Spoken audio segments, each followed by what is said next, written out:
Grace, mercy, and peace to you from God our Father and from Jesus Christ our Lord. This is the day that the Lord has made. We are glad and we're rejoicing in it. It is a good day to be alive. It is a good day to be Information Saturday with each and every one of you. If you would take this opportunity to greet us in the comments, let us know that you're joining us right there in your home, in your car, wherever you're viewing this on this Saturday morning. Go ahead. Would you greet us in the comments? Now, I need to do a few housekeeping things. And then we're going to bring up our guests. Just about all of our guests are in the backspace.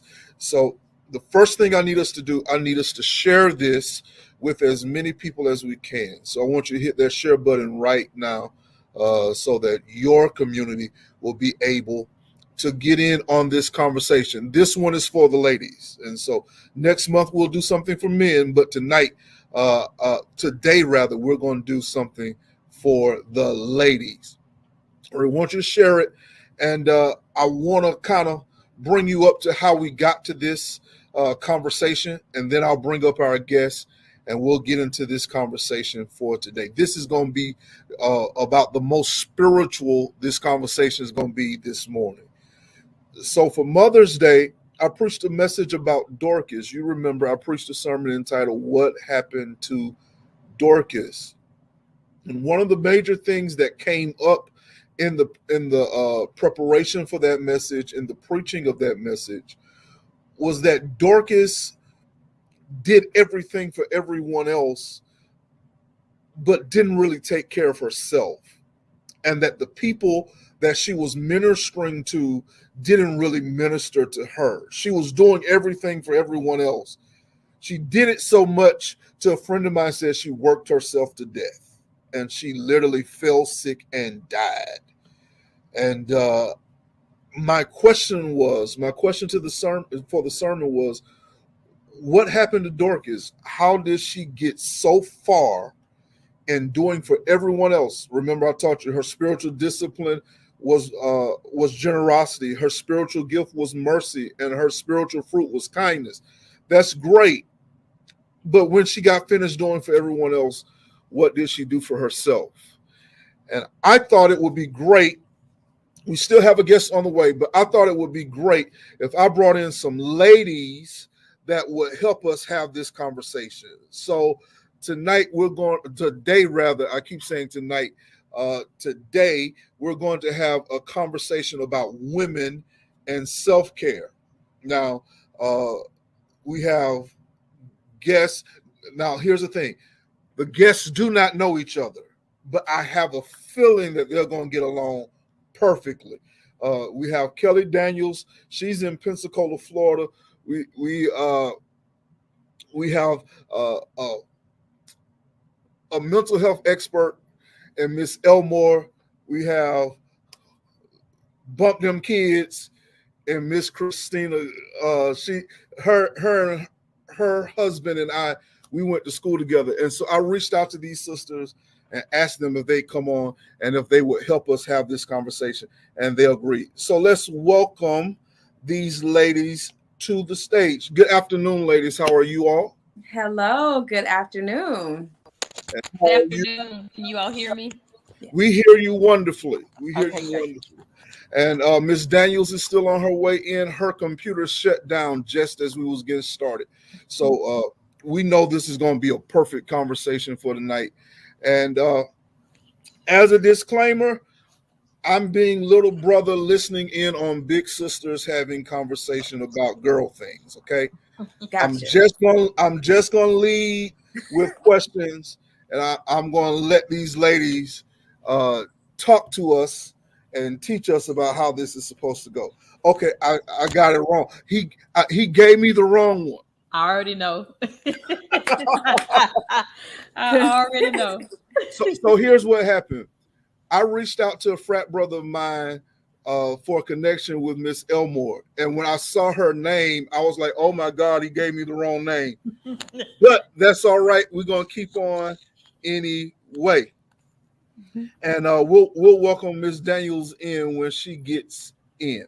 So here's our first question for tonight. I'm gonna throw this at Miss Elmore because she's the mental health expert. We're gonna throw this to her first, and we're gonna just bounce it around. We're just talking. I'm listening in. First question here. What is self-love? What is self-care?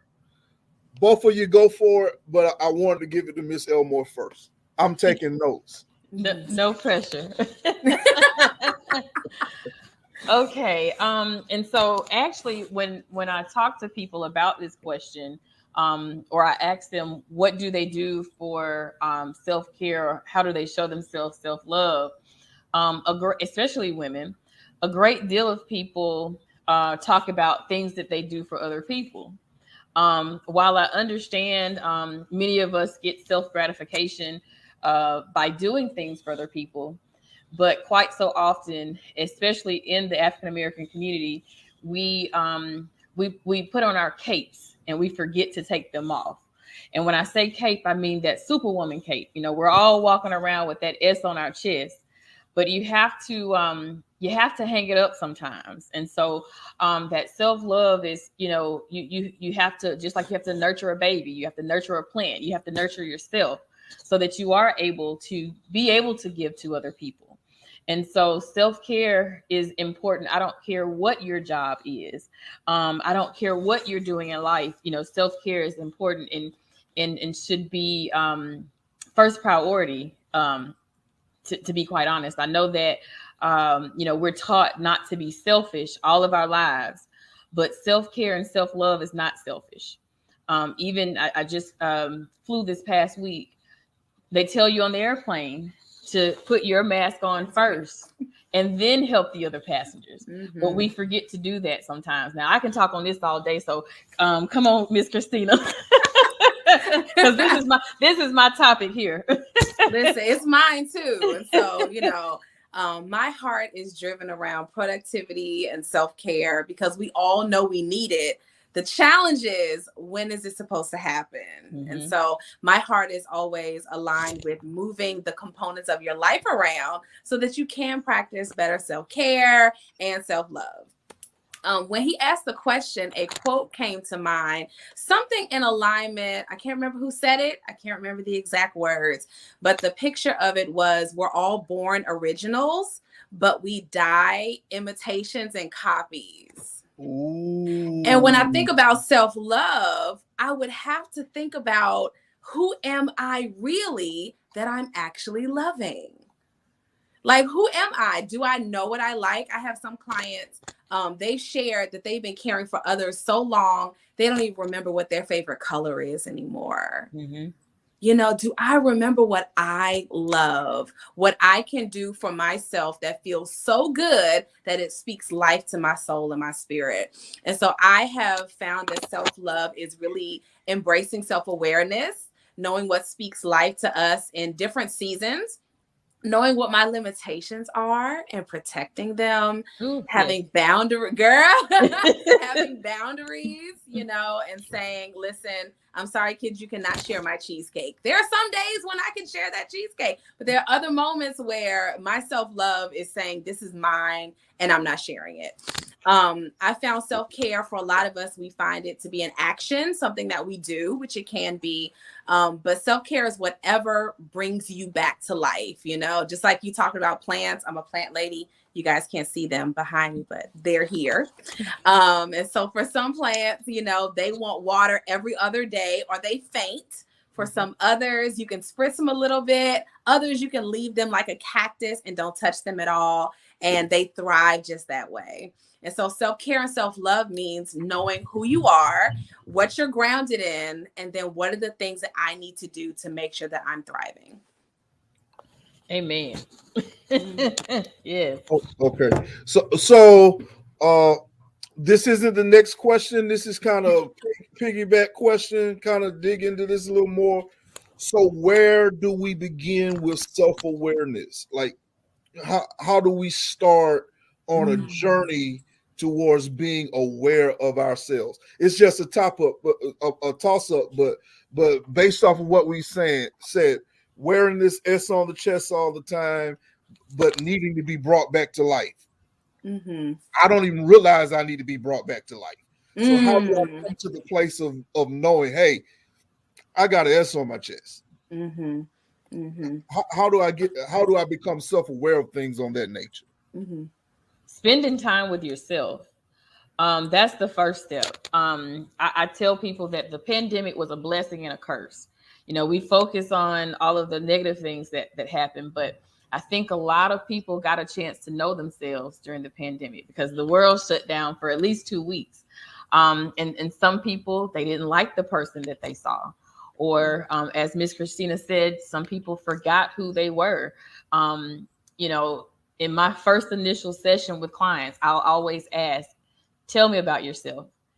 And you would be amazed at the number of people that struggle to answer that question. You know, but it's because they have become someone else for so many other people that they have forgotten who they are. You know, I'll say, you know, tell me about yourself. And then they'll tell me, you know, about their siblings, their children, you know, they may be wives, all of these things. And I'm still trying to figure out exactly who are they. They're telling me who they are to other people, but they're not telling me who they are. So I think the biggest thing, we don't want another pandemic to happen, but I think the biggest thing is for people to spend time with themselves. You know, date yourself. You know, you don't always have to go out to dinner or to the movie or whatever with someone else. Go by yourself and spend time with yourself. You know, spend time, you know, with your higher power. You know, you don't, a lot of people thrive and get validation from other people. But you have to spend time with yourself. So that I thought I knew myself, you know, backwards and forwards. But when that pandemic happened, I learned a lot about myself. And so, you know, some things I realized, hey, this needs some work. And some things, you know, I liked and I wanted to, you know, kind of enhance. So to answer that question, I think in a nutshell is to spend time with yourself and just kind of learn yourself. And I'm a huge component of journaling. And so, you know, while something may not seem relevant to you right now, it may become relevant a little bit later. Mm-hmm. Thank you, sister.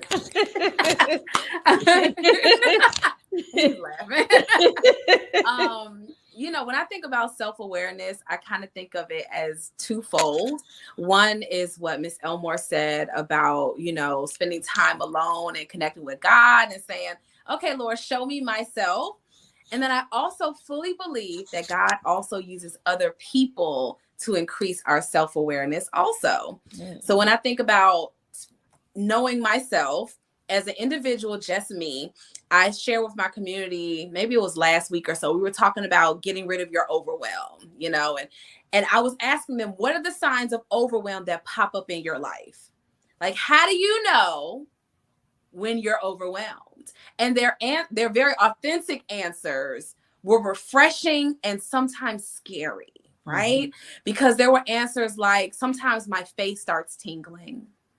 I get headaches. I feel all this tension in my neck and shoulders. I can't move my body like I used to. I start yelling, or then I start repressing my emotions and I become like a shell. Mm-hmm. And I'm like, you know, thinking of these women, you know, this is such an authentic story. Like, know yourself, know what it looks like when you start to go down the tunnel, you know, where you start to say to yourself, I'm not okay right now. I'm not okay right now. Like I'm having a day, and there are days where, listen, Pastor Mickles, your brother comes in. I'm like, listen, you need to get your kids because I'm not okay today. It could be a myriad of reasons.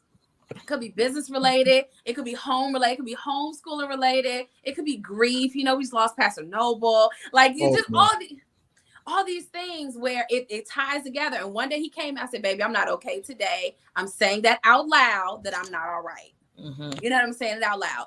And so I found that I can know myself. Okay, my neck is getting tight. I feel like I'm not taking deep breaths like I should be. You know, all these different things of me doing my inner checks, right? But then I've also found that God uses my family, the people that we show our authentic self to, like the cute and the not so cute, that version, we show that version of ourselves to our family members. And so there are days where your boy is like, are you okay? You seem off today. And that means in husband talk, why you got an attitude? Is there something wrong with you? Like that's, his his kind way of saying, you're tripping today. And so they're just these. Since I can't say amen, I'll blink. Huh? I can't say amen, I'll blink. There are days where it's like, listen, are you okay? I'm like, I'm sorry. I'm not trying to act like that. But it brings awareness to me that something might be triggering me today, or I might be frustrated about something and I'm accidentally taking it out on my family members, So there are these inner checks that we can do inside, self-awareness, be aware of yourself. Nobody else lives in there but you. And then there are also hints from our family members around us, that say, girl, do you need a nap? Mom, I think you should go lay down. Or they start cleaning the house and looking at me crazy because I'm tripping, And so just the awareness can come from a myriad of ways as long as we're listening to the message. All this is great. I'm enjoying this. And just to piggyback, and the reason I started clapping when you said, am I okay? Saying that I'm not okay today. That is so important because quite so often we don't admit that we're not okay to ourselves and to others. And so that's the first thing, acknowledging that you're not okay. It's a common greeting. Hey, how are you doing? And just like out of reflex, we say I'm good. But I challenge people to pause. I mean, it's not that everyone wants that you want to go around and lay your problems on everybody. But I think it's a time to, like you said, kind of check in with yourself. Am I really okay? And because we think that we have to be strong all the time, we feel like we have to say that we are okay even when we are not. Just a little bit of transparency. So in the daytime, as I say, I work with high school students. And so apparently my face must have said one day that I was not okay. Not okay. Because my coworker, who's actually a male, who, no offense, Pastor Mickles, sometimes things go over you all's head. But he came in and he said, are you okay? And typically I would have said yes, but I was not okay. And so I had to let him know, like, no, I'm not okay. And I was so proud of myself in that moment because as anyone else, I would typically say, yes, I'm okay, when I may be screaming on the inside, and so that's the thing that I want the ladies to know and to remember. One, it's okay not to be okay, but then two, be truthful and authentic with yourself, that when you're not okay, but then also being comfortable with being authentic with other people as well. And so just one last thing on that. Many of us were wearing masks before the pandemic. We were wearing masks before the N95. Okay. When we step outside of our homes, we put that mask on. I don't care what's going on the other side of those four walls. We stepped outside, we put our cape on and we put our mask on, and all is well to the world. And so many of us are looking at other women and I'm like, gosh, they got it all together. No, she put on her mask just like you put on yours when you walk out the door. We all got problems. So just kind of, being okay with peeling back and acknowledging that everything is not okay, but it's okay that everything isn't okay. Mm-hmm. Okay, Pastor Kelly has made it in. How you doing? Hey, doing well. How are you all doing? Hello. Wonderful. Afternoon. Okay, just in time for me to give you your question. Okay, let's do it. Okay, so question number 2: why is self-love, self-care so important? Like, what's the big deal here? So, in my opinion, and I'm going to speak from an experiential place, self love and self care is so important because if you can't fully embrace and identify who, where, and what you are, it becomes a challenge for you to fully be able to care, love, and appreciate others in who they are. Most times when we don't have that kind of self-care, self-love, we love people like we want to be loved. We care people like we want them to care for us versus being able to see them in their place of love of what they need and in their type of care and speak in their language. So it's important that we come to a place as women that we can literally be okay with pulling back our layers and pulling back the unbeautiful parts of us and the hard things to accept and receive and what's unlovable for others and maybe have even been unlovable to us, but really looking at it to see that it is a beautiful part of who we become and what makes us what we are. I think one thing with women, I don't know about for you guys, but I've been surrounded by nothing but strong women. And with strong women, how they love themselves was always giving to others.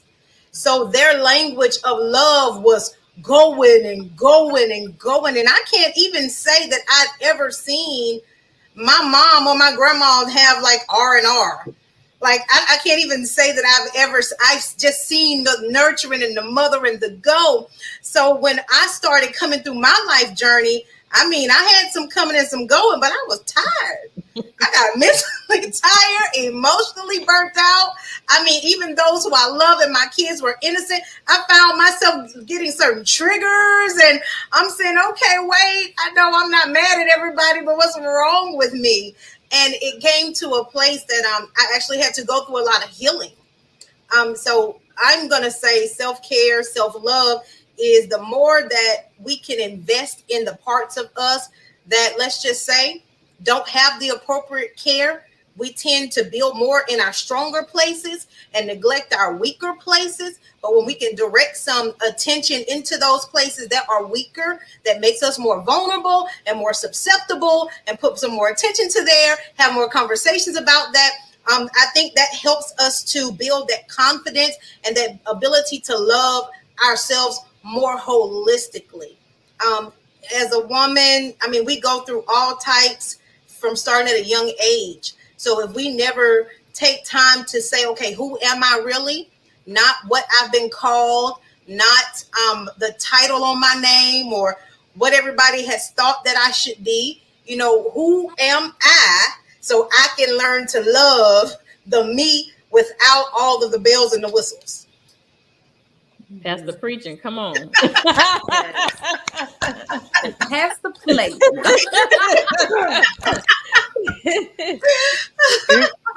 Anybody else jumping in on this? I want to add, and this is only funny because me and my mom were talking about this the other day around Mother's Day. She was talking to me about how she used to take Mom's Day out when we were kids. Now, I don't remember this per se, but the fact that she was reminding me of it, I guess kind of showed me where I got it from. She would just leave and go to lunch or movie with a friend or by herself. We would like grab on her legs like, Mom, where are you going? And she was like, it's Mom's Day out. Like, goodbye. I'm off the clock today. And so, we joked about bump them kids, but, I think I got it. It trickled down through the DNA a little bit. One thing that I want to add to that is self-care, self-love is valuable because we're the example, for the next generation. Just like we talked about our mothers, grandmothers, all these things, how I express womanhood to I have 4 sons and a daughter. How I express womanhood to these 5 little Garretts that are coming behind me, it's so pivotal. I can remember my daughter being around age 3. And I remember feeling in myself in that moment that I didn't want her to grow up and be a woman like I was at that time. I was tired. Everything that she shared, I was tired. I was irritable. I was very picky about, I wanted everything a certain kind of way, and if it wasn't the way I wanted it, I was swooping in to fix all problems. And just I wasn't feeling fulfilled. And this was all before we started some of the community things that we were starting. But I realized I didn't want her to see womanhood through that lens. I didn't. And in order for me to change how she saw it, I had to change. And then for my boys, they're going to grow up and be somebody's husband one day. And I don't want them to think that women are the primary problem solvers in the home. I don't want to solve all the problems. That's what Mr. Garrett is here to partner with me and do, And so I want them to see their mother resting. I want them to see their mother going after her dreams. And part of my dreams is not perfectly organized closets. It's about doing the things that bring you life and bring you vibrancy. And they have to see us doing it in order for them to grow up and say, hey, I'm going to take Mom's Day out. Hey, I'm going to take a nap because it's Saturday. And that's what people do on a Saturday afternoon. Right. They should be able to see us not constantly piling things into every crevice of time with no margin, no white space, no time to just sit and, like Miss Elmore said, think to yourself and talk to God and all these things. If we don't build those things in and them see us put our bonnet on and climb into bed, right? And go and rest, don't bother me for an hour. Wake me at 3:00 with a cup of coffee. That's how I talk to my kids at this point. They should be able to see that in us in order for them to bring self-care and self-love into the real world. Absolutely. I agree wholeheartedly. I mean, teaching it, implementing it, starting, changing generational perspectives, even as far as our culture, yes. Putting that thing in place. Yes. Mm-hmm. Yeah. And the only thing I would add there is, typically our goal is to be productive, right? And so we feel like we have to go and go and go. Let's leave that to the Energizer Bunny. We in order to be our best selves, we have to love ourselves and have that self-care. If you don't take care of yourself, just like anything else, you'll die, and so the very goal that you're pushing yourself through to get to, you won't accomplish because you've killed yourself and not necessarily in the literal all the time, but it can, but figuratively as well. I tell people all of the time, I can go outside and run 6 miles. I really can't, but I can go and run 6 miles and I'm gonna be pretty tired. But that mental and emotional exhaustion is something way different. You're trying to figure out, why can't you get out of bed? Why can't you just, simply lift your head? Because you've pushed yourself past that point. So Dr. Holmes told me, he said, when you mentioned about talking about self-care, that I was the first person to come to mind, because they know I love myself. I'm getting massages. I'm getting the acupuncture, the foot detox, you name it, I'm trying it, because I have not always been that way, but what I realized is that the nature of my job, with an S, the nature of my jobs, that they are mentally and emotionally taxing. And so in order for me to be the best version of myself in my work, but even the best version of myself just as a person, I have to love and take time for myself. So in a nutshell, I would say that the self-love and the self-care is important for just productivity. Mm-hmm. Now, I got a segue question into my next question. And I'm gonna pose this in the way of a statement that I'm sure we made, but I don't have time for that yet. You can make time, or the time will make you. and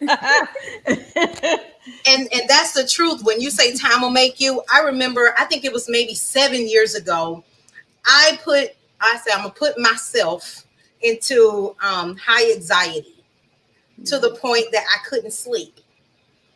I hit a point of stress. My hair started shedding. My skin started breaking out. And it was because I was trying to balance a household with a family of 5, operate ministry wise, support a spouse who was doing sports, support each gift of each child, which was never in the same area at the same time. Never.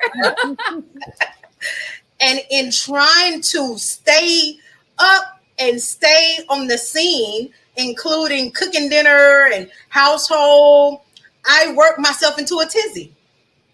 To the point where my appetite started minimizing. Okay, so I thought I was trying to get a little fine a little bit. So, I ain't paying attention to that. Just kind of let my appetite burn out. But then I got a headache, and then my skin started breaking out, and the fatigue started kicking in. And it was because I was not making time for me. And I'd actually developed a mentality that if I started taking time for me, that means I was being selfish and robbing my family and my kids from the better parts of me. And, I'm not being this present wife, and I'm not being this adequate mom. But I shut all the way down, ended up in the hospital on some potassium, laying up in the bed on some flu. Who you helping now? Behind some folks. So the whole house was going, the house was going down. Because Miss Fingertips wasn't there. But I tore myself down trying to achieve this imaginative, super amazing mom, on point wife, always on the set. You can count on me. And I hurt myself. Mm-hmm. So talking about you don't have, baby, figure it out.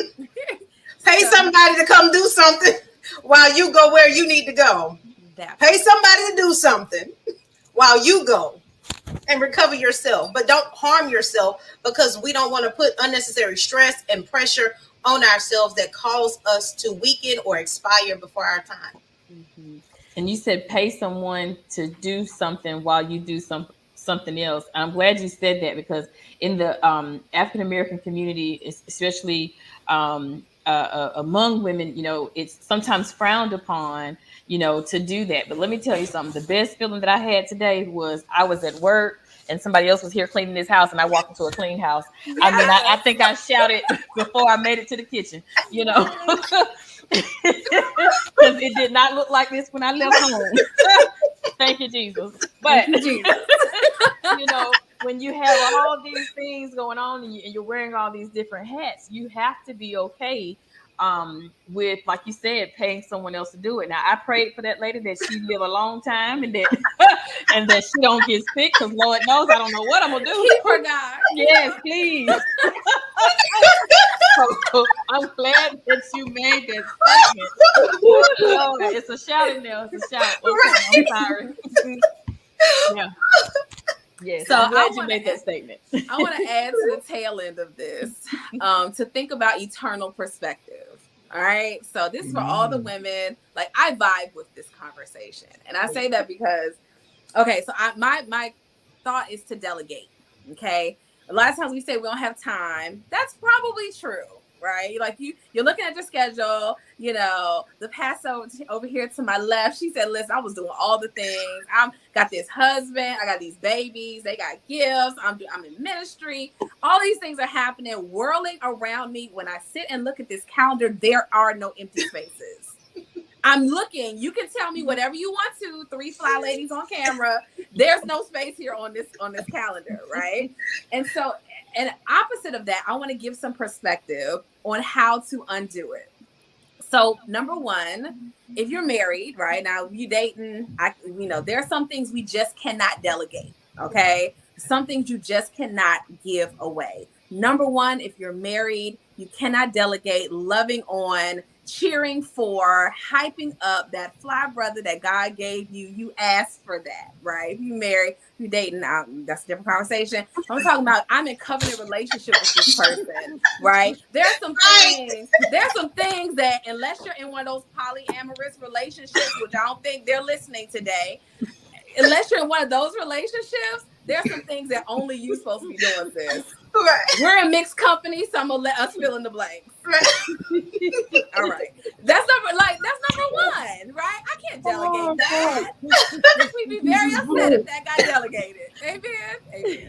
So that's number one. I don't want no sister at the gas station telling him he smells good. No, None of this. You know they hungry. It's hard out here for a good man. So you got to tell him he's dope before he leaves the house. That's number one. You can't delegate loving on your honey. Number two, you can't delegate being an amazing mom to your kids, right? Teaching them, affirming them, nurturing them, hugging them, right? Saying, I'm so glad I'm your mom and I really think you're this great kid. This does not include cleaning up behind them and all these other things. There are some affirmative things that as a mother, it's your job to do, that they need to hear from you and feel from you. And then number three, you cannot delegate vision.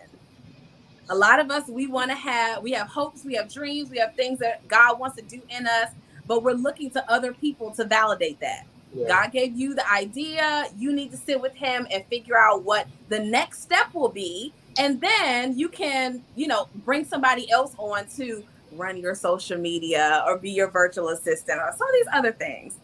Aside from the spouse, aside from loving these kids, aside from dreaming big and having vision, there's this whole other list of stuff that we can give away to someone else. Yeah. All this other stuff, the cleaning service, be bougie. Like, it's not that expensive. I know everybody's thinking that having a cleaning service is like, you got to be out the Huxtables or live in Bel Air. It's not. Like, for her to come and do my kitchen and my bathrooms is under $200. And it stays clean 3 times as long because she came and she just undid. Y'all, she get on her hands and knees and scrub my flow. Like, yes. I cry when she leaves. Like, she's that good.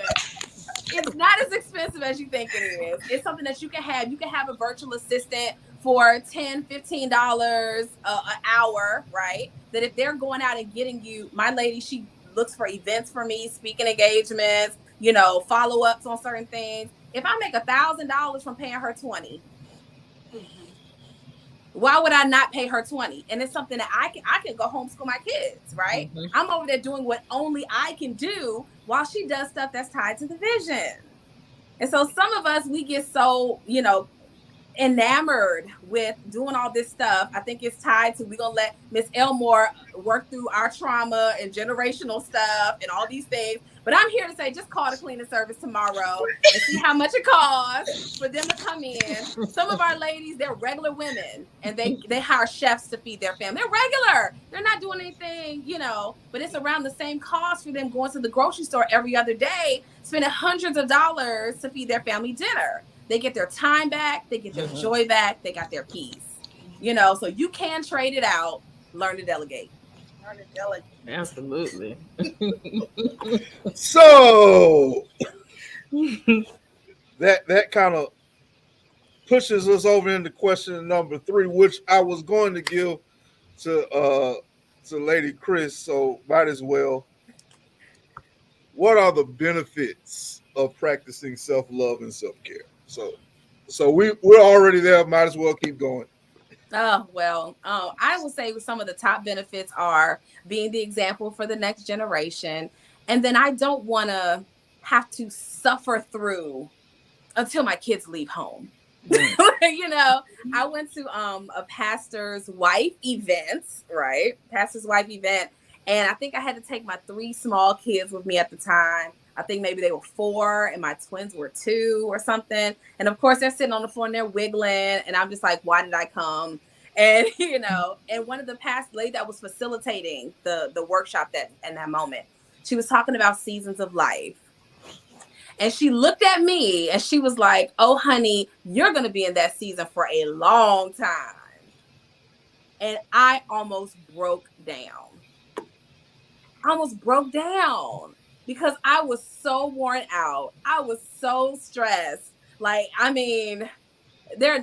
those twins, even to this day, they are about to be 12. They still wear me out. So, I was in such a fragile place at that time. All I kept thinking about was I got 16 more years of feeling like this. And so for the benefit of you existing in your fullness now, feeling like the best version of yourself now, not waiting until 5 years from now, 10 years from now to do the things that you love to do. What about thriving today? What choices can I make if I hire for this thing or teach my kids, especially how to do their part around the house. You know, if I communicate with my spouse about needing to go to Panera and sit there quietly for a couple hours a week, you know, if I begin to do those healthy communication things and teach better, then I can have those benefits today. I don't want to wait a decade. I got a long time before I have an empty nest. I do not want to wait 10 more years to feel like Christina again, you know? So I think that the benefit is really knowing yourself on a different level, and then learning to advocate for yourself, you know, that there are things that I want in this season of my life, and I want to stand up for myself and say, I don't want to do that anymore, and be okay with that. Wow. Absolutely. So I would say to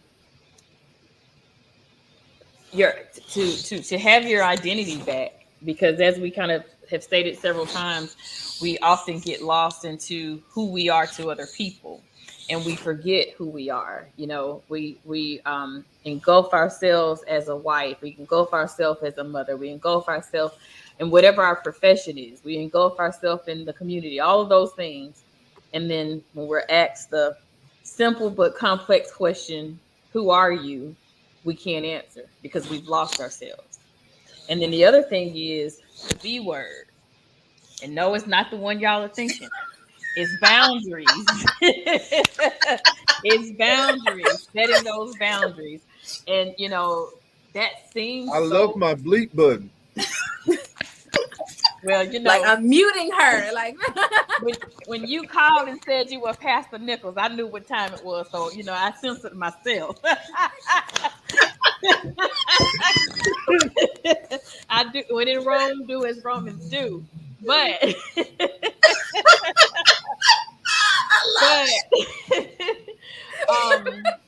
but yes, you know, we think that setting boundaries is easy when you initially hear it, but it can be difficult for some. You know, we think that saying no means putting up a barrier or we're being mean or whatever. No, it's protecting your peace. You can't be everything to everybody. Okay. Being okay with saying no, and that's it, not looking for an explanation. No is a complete sentence. Being comfortable in giving that no. I can remember telling a client, you know, hey, you've got to set some boundaries. And so we've been kind of preaching that and trying to get her to practice. And she finally came back to me and she said, well, you didn't tell me I was going to have to tell people my boundaries. Well, how are they going to know if you don't tell them? You know, you can't change the rules of the game in the middle of the game and don't tell people the rules. yes. So that, you know, that's, and to be honest, you know, sometimes that's my struggle, setting boundaries, because I want to be, you know, I have that natural, I want to fix things sometimes. So not always saying yes, you know, being okay with saying no, being okay with not being able to do everything all the time, not feeling like when I look down at that calendar, hey, nothing's there, that something has to be there, because you have to recharge and reset. Yeah. Mm-hmm. So true. Wow. So let me say this. During my young mothering and coming into life, I sure wish I had a Miss Christina, and I sure wish I had a Miss Tetria Elmore. And I pray that every woman look at as they stream and pay attention to, they actually live from this moment, because my story is actually the opposite. Mm-hmm. So I had children young at 18. That was my first child coming out in high school. So with that, we already know there's a whole bunch of emotional trauma and everything else that comes with it, because a child is just birthing a child. I don't care how mature you are, your brain cells, you know, you're just not together with that. So me being a young mom, I came up in the generation of the go, go, go, go, go. So boundaries was never a word used. Standards, yes, as a woman, but not in the area of what you don't do and how you don't do and how much you don't contribute. It's actually, you're supposed to show up. You know, you're supposed to meet this level, and you're not this if you don't meet this level or you're falling short. I came up pushing, going. And it wasn't until my children turned 18, they came through high school, went through 18. They're very ambitious. Everybody was ready to go on and live their lives. So it wasn't until my children were like, bye, mama, that I recognized I left me. So I'm not cooking for anybody. I'm not running to appointments. I'm not picking up and dropping off. You know, I'm not screaming across the house about the toilet and the laundry. Everything is now quiet. I'm showing up to this quietness. I'm waking up to this quietness. And for me, that was emotionally disturbing because now I've entered into this life I was not even prepared for. I had not even captured the fullness of my identity, my taste bud, because when you're a mom in the house, what you cook for the house, you eat too. You don't do 4 or 5 different meals according to everybody. So my even desire of what I liked, what I like to eat, special places I like to go outside of hair and nails, you know, and maybe to a water site, I was clueless. So here I was, this 38, 39-year-old woman getting ready to divorce, walking out of this life, no longer having the responsibility as a mother. And I didn't even know all the type of foods I like. When I looked at a map, I couldn't even mark a number of states that I visited and gone on a vacation to. I could drive through my city, and having lived here my whole life, would see so many different places. I never even just walked down through downtown and just ventured into some boutiques, you know, just to mix and to mingle and become sociable. So I went through this whole find your identity, Kelly. This whole place like, girl, who are you? What do you like? You're more than just a mom. You are more than just a wife. You're more than just a minister. You are a whole person. Who are you? Where do you start? So I went on this discovery. I mean, from interpersonal dates and trying different foods and different restaurants and just different things, tapping into stuff that I knew I couldn't do, like cycling. Baby, I know I tried it. I can't live on the treadmill, let alone getting up in the 5 a.m. cycling class. But I did all of these things to try to break myself out of that safety net and that place of fear where I hadn't come into my identity. So I had to enter into a whole nother phase of life to start fighting for myself. So now, yeah, no, I'm not going. I don't want it. I don't like it. I'm not a part of it. I mean, anyway, I don't feel that. Yeah, I hear what you're saying, but that's not applicable to me. I am extremely now more free in myself because I've come into who Kelly is. And I'm totally okay with walking away. I'm totally okay with not having spaces in certain places, in certain sectors. I'm totally good with that now because I no longer feel like I have to be a part of so much. You know, I don't have to always be engaged or be involved because I am free with me. I'm comfortable with me. I've come into a place of self-care and a self-love that Kelly is important. It's not everybody else. And if I don't take care of me first or love me first or walk into this and practice this, then I'll start putting people and other things in places that are designed for me. Mm-hmm. Wow. I love that. I love that. Mm-hmm. I want to echo what both of you ladies said about boundaries, because I think sometimes we begin to implement them and they're so necessary, right?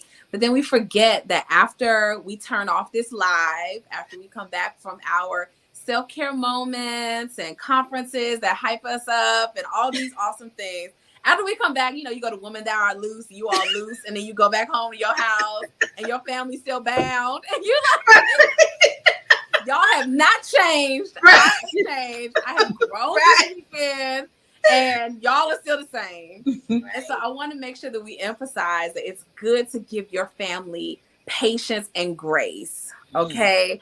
You are going to hop off of this and you might walk in to talk to your spouse or your kids. Y'all going to help out around the house.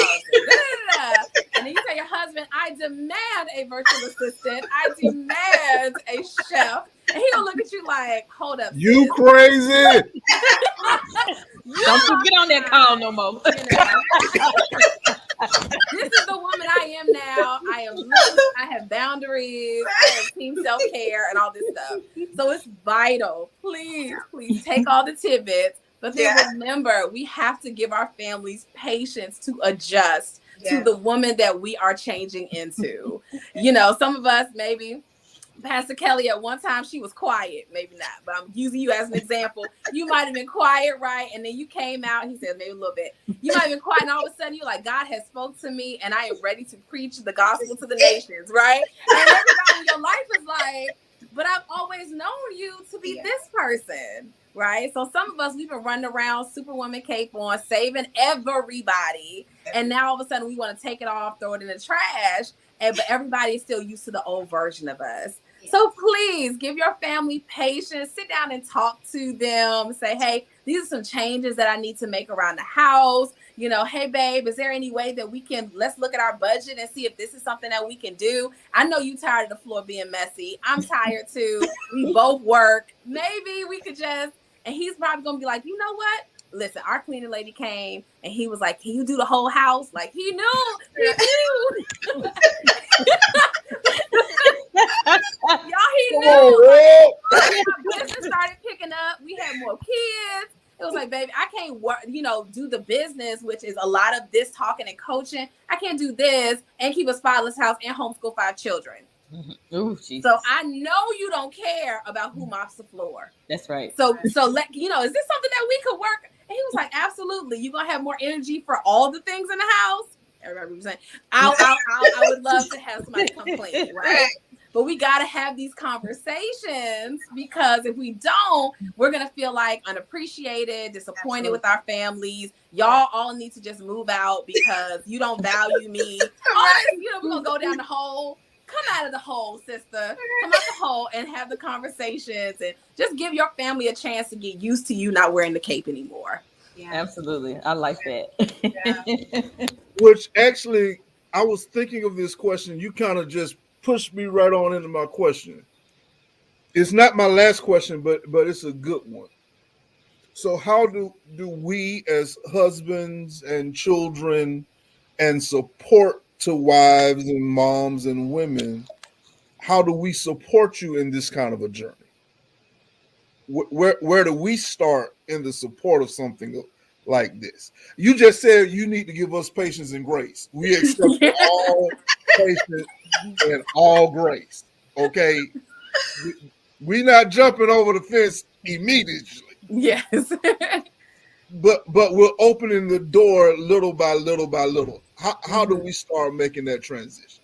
One of the places that I've seen ladies in my community or clients vocalize their concerns, I ain't gonna say complain, vocalize their concerns about the most is helping out with the kids and housework. Those are the two things that, we had a meetup this weekend, and one of the young ladies was so frustrated with her husband because, he comes home from work and just puts the stuff down. And I was like, we can't divorce over like toothpaste on the sink, but this is what happens, people end up, your house falls apart because of certain things, but it's a compilation of many things over a consistent period of time. And so what we want to do is listen for maybe the underlying situation. Maybe, like Pastor Kelly said, there are some places where, I saw my mom do everything and I don't know how to turn the switch off. Maybe my husband's mother makes everything from scratch. Like she's the poor till the ancestors say stop. Like she's the epitome of that kind of woman. So, and it's delish. Exactly. All of that. So, I didn't learn how to cook certain things until we got married, but I always found so much comfort that he doesn't expect me to be his mother, and that's helpful. So the biggest things I've heard complaints about are housework and helping with kids. If y'all came in the house and said, leave my wife alone, go to bed. That alone, don't play with them. Don't hype them back up again, right? Don't get them excited again. Say, listen, I love y'all. My wife looked tired. She looked like she can't hear y'all anymore today. Y'all, we love y'all. Do the bed routine if there is one, if you said, but leave my wife alone, baby. Why don't you go in the room and just sit in some quiet for a while? Listen, that's a game-changing way to end the evening. Mhm. It'll change your life, change your night, and change your morning. You might, right? Night and morning. I'm gonna go back on mute. Night and morning. Baby, just go take a shower. Just put the kids in the bed. I mean, but it's the truth though. It's the truth because you said it key when you said my wife. You didn't say y'all mama. Mm-hmm. You know, leave my wife alone. Right? You made it personable, and when you make it personable, when your man make it personable, it comes from a different place. You know, so the woman then started feeling like, yeah, that's right. You know, look at my boo. Kids. We love when men come in and put the hammer down. Right. Down in that bed. Right. I love when you do that. Just come save me. Tell them to go to sleep. Tell them don't talk to me no more. And it's a two-way street because, see, you know, men like positive reinforcement. Exactly. Okay. Everybody happy. Hallelujah. Everybody happy. Kids start going to bed at 5:30. It's daytime outside. You sleepy? Take these no-nos and go to bed. This melatonin. Baby, don't worry about cooking. What you want from takeout? Right. Absolutely. You better talk dirty to me with this takeout.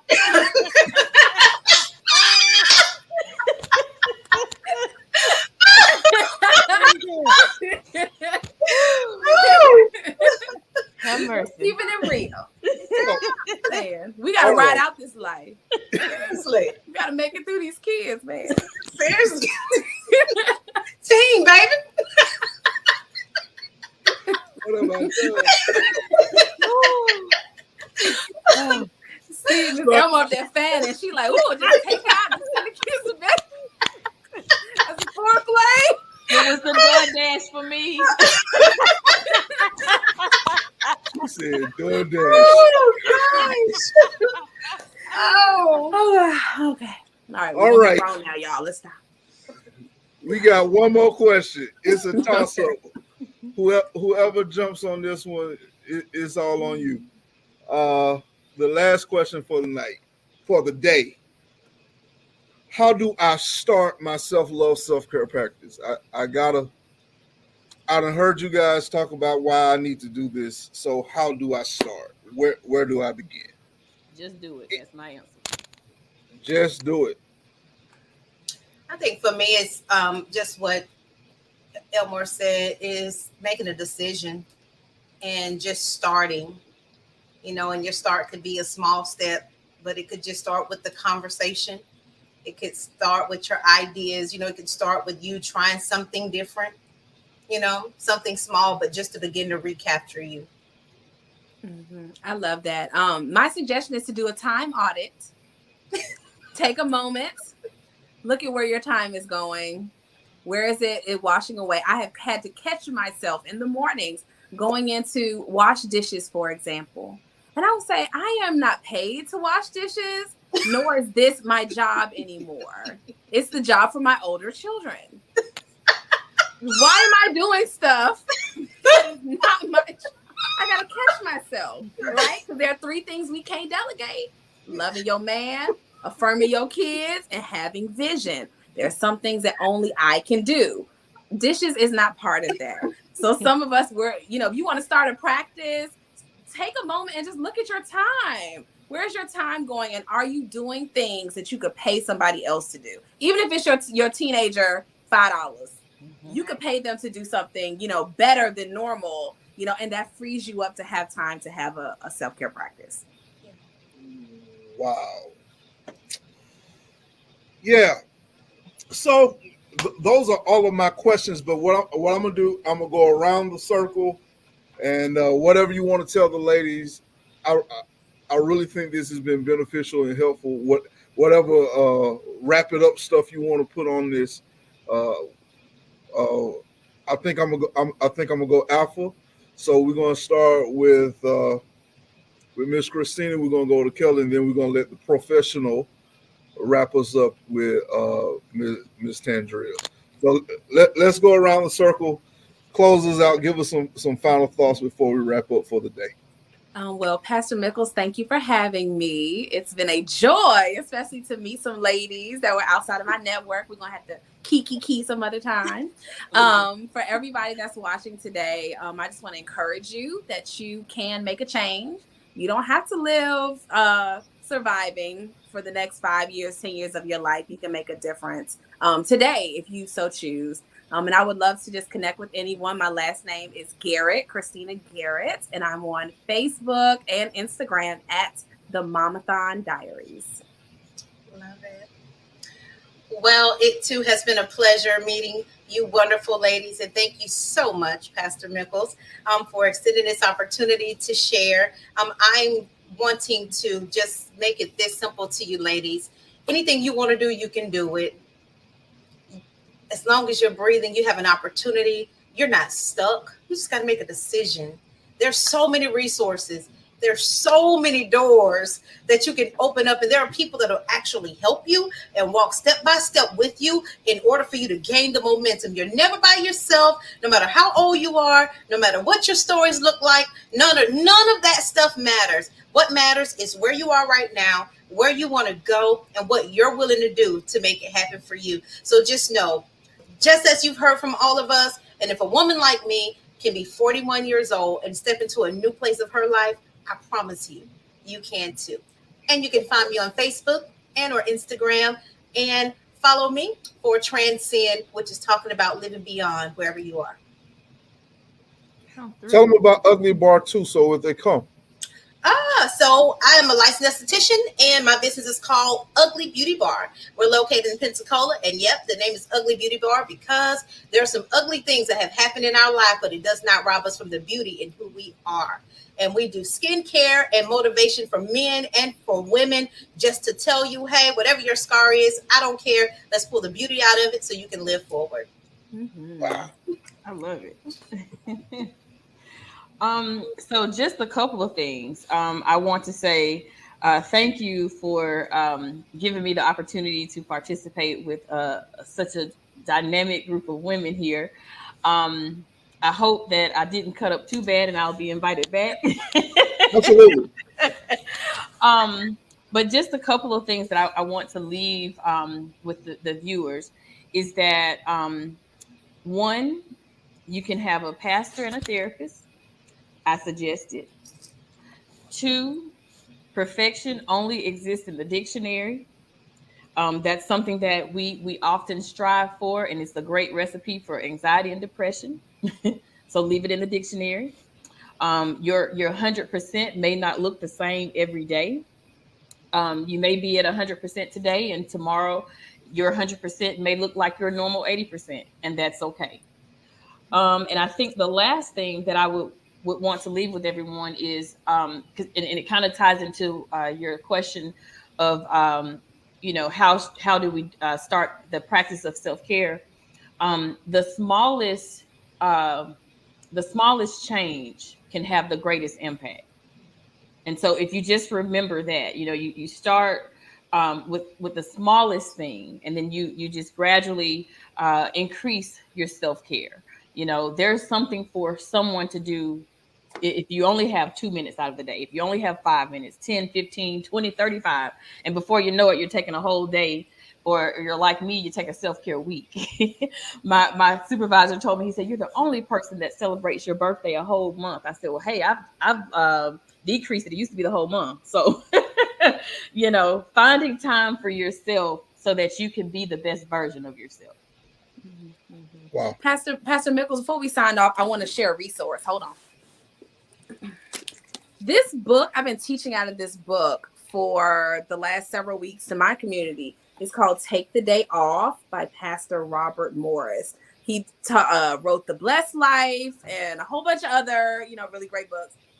But it's about receiving God's gift of rest and about the commandment for taking Sabbath days and not making it, holier than thou, you got to be a 7-day of all these things.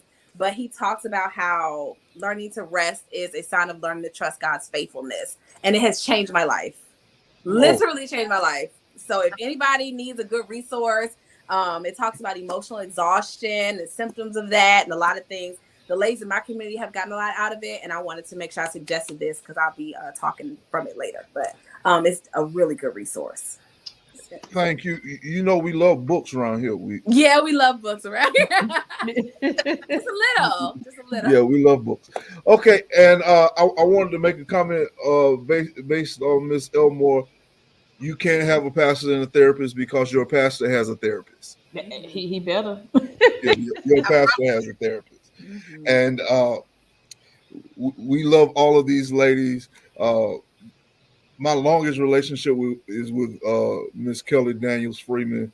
Her dad is my spiritual father, and we love him even today. Listen, I want you guys to have a wonderful Saturday. We look forward to seeing you guys in the morning for worship. I will not give the traditional blessing because, hey, we've laughed and talked too much for that today. But go in peace, serve the Lord. I love you.